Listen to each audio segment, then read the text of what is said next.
Now, let's talk just a little bit about our market here locally before we kind of get into the bigger picture of what's happening as it relates to the housing market. You know, if we look at stats, and you know, of course, we don't have end of the year stats quite yet, but when we look at things like, you know, the amount of new properties that have hit the market, you know, we're up about 2% year over year.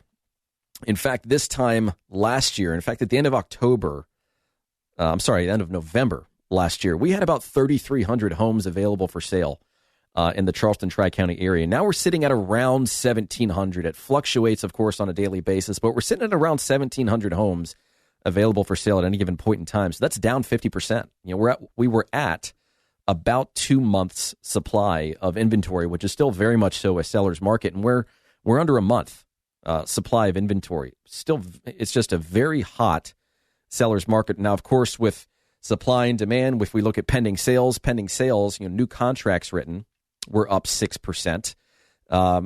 Closings up 12%. Days on market were basically cut in half. We were harboring it around a month and a half or so and had been for years. And this is really the first year where we're under a month.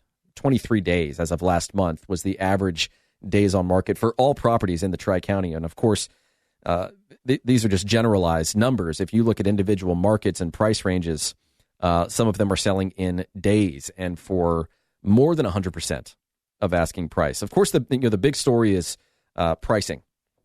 You know, how much things have appreciated this year. On average, the average sales price is up 18%. The median's up 16%, but still a phenomenal amount of appreciation and equity has been built in our market this year. And I'm going to talk a little bit later on in this program about what some experts are saying as it relates to housing prices nationally. There are some resources out there that give us an indication of what they believe is going to happen in Charleston. And I'll get to that in a little bit. But there are two other things to talk about, and that is just, you know, the percentage of the original asking price received. You know, typically in any market, regardless of whether it's a buyer market, seller market, or just a normal kind of stable market, you're going to see some price reductions. You're going to see some negotiability on property. Now, last year, on average, homes were selling for about 3% off of the original asking price.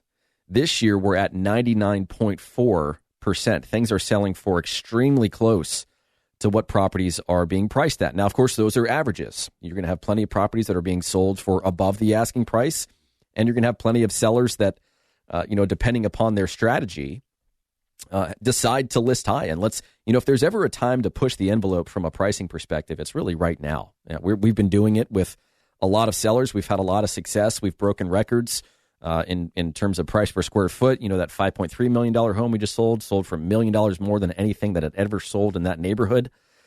So it's a great time if you're a seller and you don't have to move to play the market a little bit.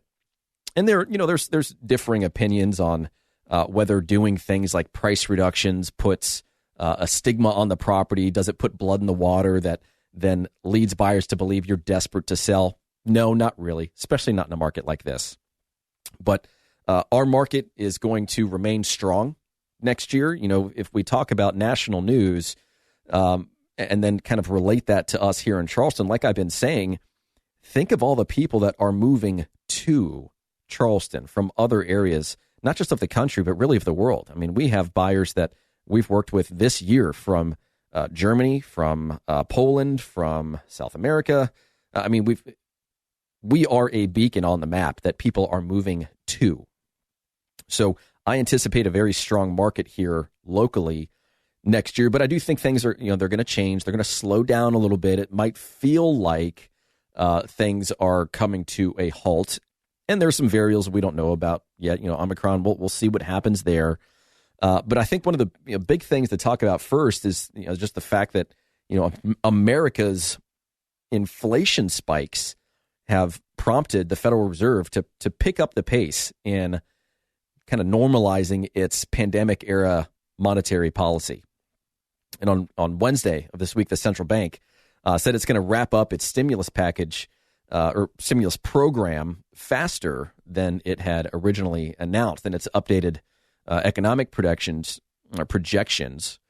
show several interest rate increases coming up next year.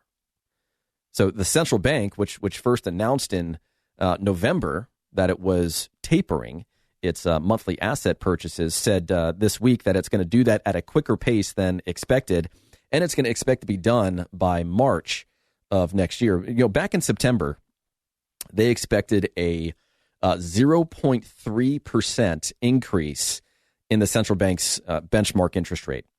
Now, just 3 months later, we're at a 0.9% increase expected for next year, meaning gradual interest rate increases next year. Inflation has still not come down from its highs. I mean, it's everywhere you look. We are feeling it, and we have been. Last week's consumer price inflation report showed prices have risen to a 39-year high over the 12-month period ending in November. And it is worth mentioning that the consumer price index isn't the Fed's preferred measure of inflation. The price index tracking personal consumption expenditure is. I know that's a mouthful.